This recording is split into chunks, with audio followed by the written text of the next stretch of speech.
Olha, se não me engano, no final da semana passada, eu estava lendo uma matéria na região de Rio Preto, um ataque de abelhas matou uma pessoa. Ontem, um ataque de abelhas em Araraquara matou também uma pessoa de 63 anos de idade. E eu já pensei logo aqui no Pablo. Uai, vamos descobrir por que acontece esses ataques assim repentinos. Nada mais do que o Pablo, que é biólogo, entende muito disso daí, já esteve com a gente aqui falando de escorpião, de barata, de tudo aqui, né? Pablo, bom dia, tudo bem, Pablo? Bom dia, Beto, tudo bem? Tudo jóia? Muito obrigado pelo convite.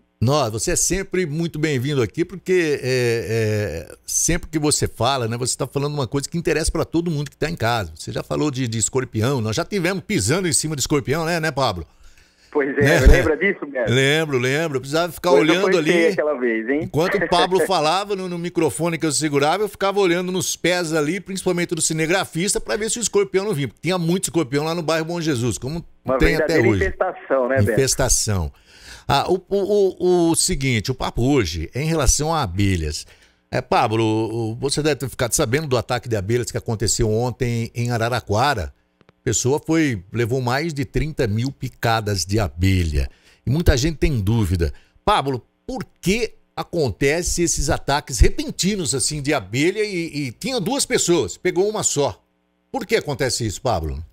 Beto, provavelmente ele fez uma invasão no território delas, tá? Elas são muito territorialistas.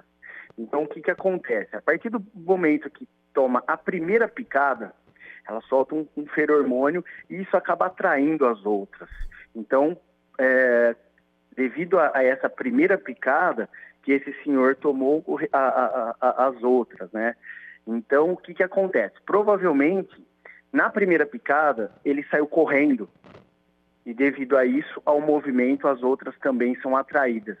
Então, foram muitas picadas, né, Beto? Você até falou aí milhares de picadas, né? 3.200, né, picadas foram. Mais de 3 mil, eu falei 30 mil, que eu tô ficando doido. Mais de 3 mil picadas. Então, assim, nesse caso, como foram muitas picadas, a pessoa não necessita de ter a alergia desse veneno para vir a óbito, tá? Então, como são muitas picadas, qualquer pessoa, mesmo não tendo alergia, ela vem a vir a óbito, né? Principalmente quando essas picadas são na parte do tronco, da cabeça, né? Que está mais perto ali do cérebro. Então, a ação desse veneno chega muito mais rápido ali na parte cardíaca, né? Então, a pessoa acaba morrendo por ataque cardíaco, né, Beto? Ô Pablo, você falou de territorial. Não, pode acabar, pode terminar. Beto, o que eu estava completando era isso mesmo, né? Então, devido a todas essas picadas, a pessoa provavelmente não tinha nem a alergia, como algumas pessoas têm aquela alergia, que a pessoa acaba tomando essa picada, fica muito inchada, né? Então, esse senhor, ele já era um senhor de idade, né? Então, já está debilitado, e isso acaba agravando também a situação dele ali no momento. Pablo, você falou que elas são muito territoriais.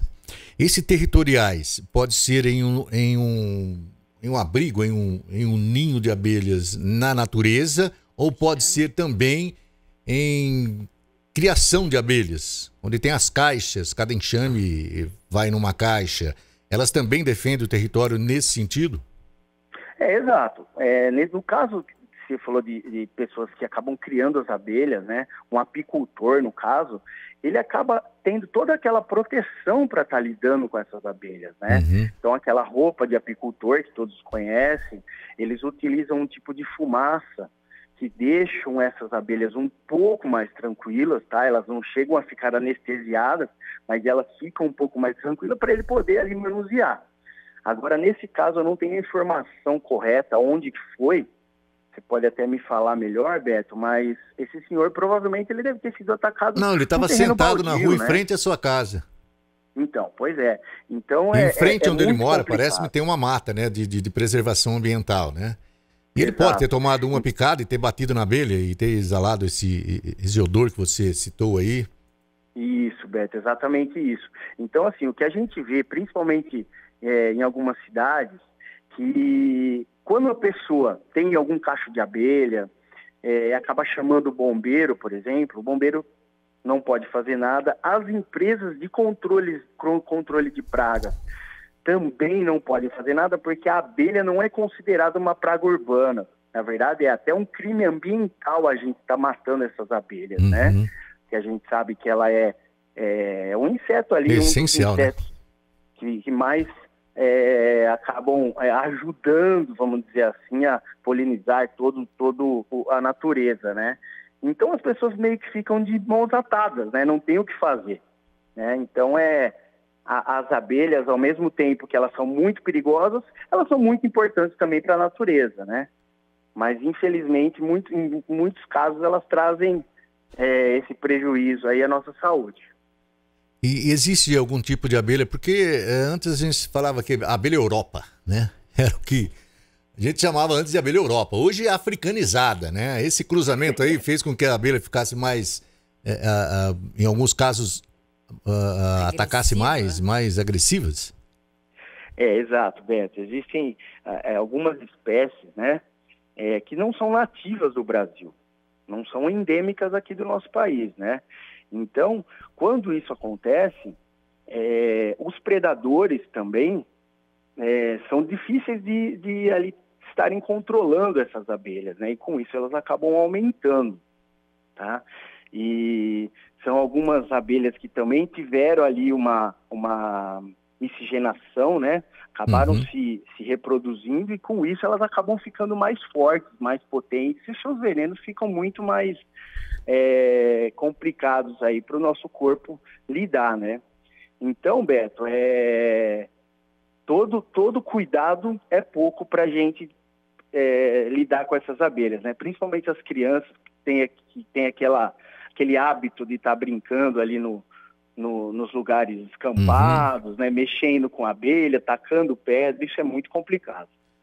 Acerta alguma pergunta para o Pablo aí? Eu gostaria de saber, Pablo, bom dia. Se em caso de ataque, se você tem alguma dica, se tem algo que pode ser feito, qual é a melhor atitude a ser tomada, se manter a calma, eu acho que tentar, por mais que sinta muita dor, mas o que é que deve ser feito?